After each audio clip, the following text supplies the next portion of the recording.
with coverage you can count on. This is the Erie News Nowcast. Good evening, I'm Haley Potter. Thanks for joining us for tonight's edition of the Erie News Nowcast. Local minority leaders are anxiously awaiting as $262 million in American Rescue Plan funding makes its way into Erie County. The Minority Community Investment Coalition is calling for 10% of the funding the city and county receive. That's about $26 million, which would be used to create a minority investment fund.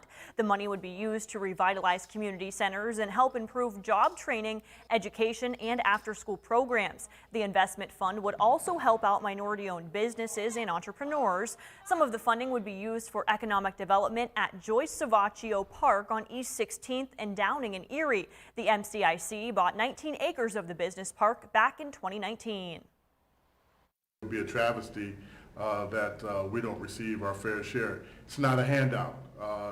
This is something that is deserving of our organizations and for our community to help out the broader community as well. County Executive Kathy Dahlkemper is working on an ordinance which must be approved by County Council before any of this funding can be distributed. She's expected to present it to County Council members next week. In Crawford County, an update tonight in the murder investigation of a 19-year-old from over the weekend in Meadville. City police have made an arrest, and it's a 17-year-old now charged with homicide. Here are some of these details. Kwame Shireen of Meadville is charged with criminal homicide, robbery, burglary, and theft, along with a host of other charges. Another teen is also facing homicide charges tonight. City police tell us Kayvon Boitnott faces robbery, burglary, simple assault, and other charges too.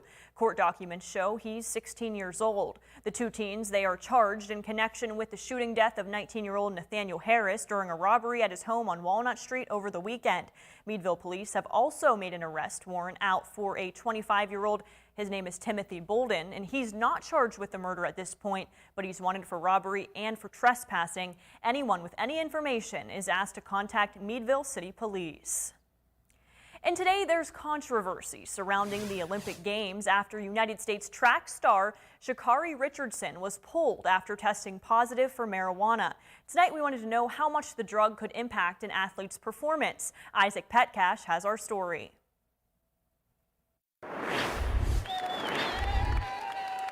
A decision sparking controversy on the world's biggest stage. American track star Sha'Carri Richardson suspended from Olympic competition after a positive marijuana test. It's a decision that Dr. Joe Leone says was made to protect other competitors. If somebody's out there not performing to their highest capability, could they injure another athlete? And that's really what the WADA is all about with respect to that, okay, the safety of the athletes.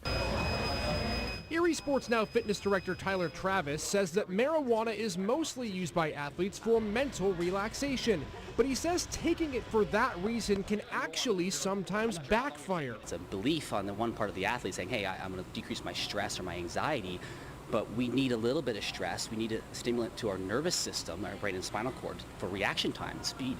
Travis says marijuana actually does the opposite of what other performance-enhancing drugs do for an athlete. It doesn't help their physical ability, but it does improve their mental condition.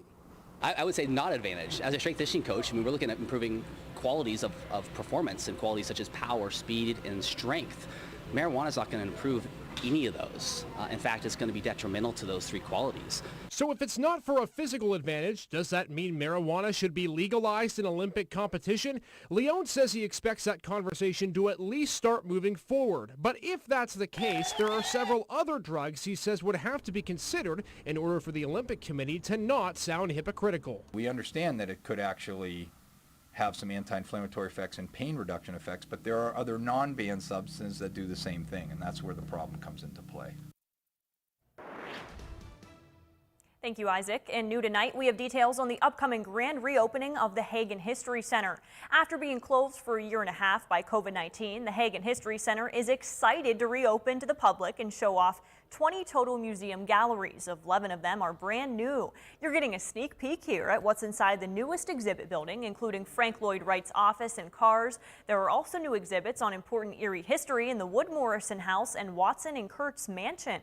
The grand reopening event will be 2 free days for families and the community to enjoy, coming up on Saturday, July 17th and Sunday, July 18th. It's going to be fantastic. We're going to have a festive atmosphere. We have 20 galleries to show people, 11 brand new professionally designed ones. We're going to have music. We're going to have food trucks. We're going to have kids activities. It's just going to be a blast. Again, that's Saturday, July 17th from 11 to 6 and Sunday the 18th from 11 to 4 at the Hagen History Center on West 6th Street. It's all free and regular museum hours will start again on July 20th. Well, attendance at Presque Isle was up this past weekend compared to the July 4th holiday last year. Over the course of the July 4th weekend, more than 111,000 people visited Presque Isle. That's up by more than 4,100 people compared to last year. The most popular day was Monday, July 5th, when nearly 40,000 people stopped by to visit the park. And Erie festivals are slowly making their way back, and the Greek Fest kicks off this Friday at the Assumption Greek Orthodox Church. Volunteers have been busy preparing around the clock for months to get as much food prepared for the big weekend. They've been making traditional foods and treats, including the famous baklava. This year it will be a walk-up event, and they said it was too late in the planning to make any changes to that. Because of COVID, we had the restrictions in place, and when we were planning this, it just kind of coincided a little too soon, so we had already had it in plan how we were going to do it. And if you're wondering exactly how that walkthrough event will work, our Elspeth Meisner will have the answer tonight at 11.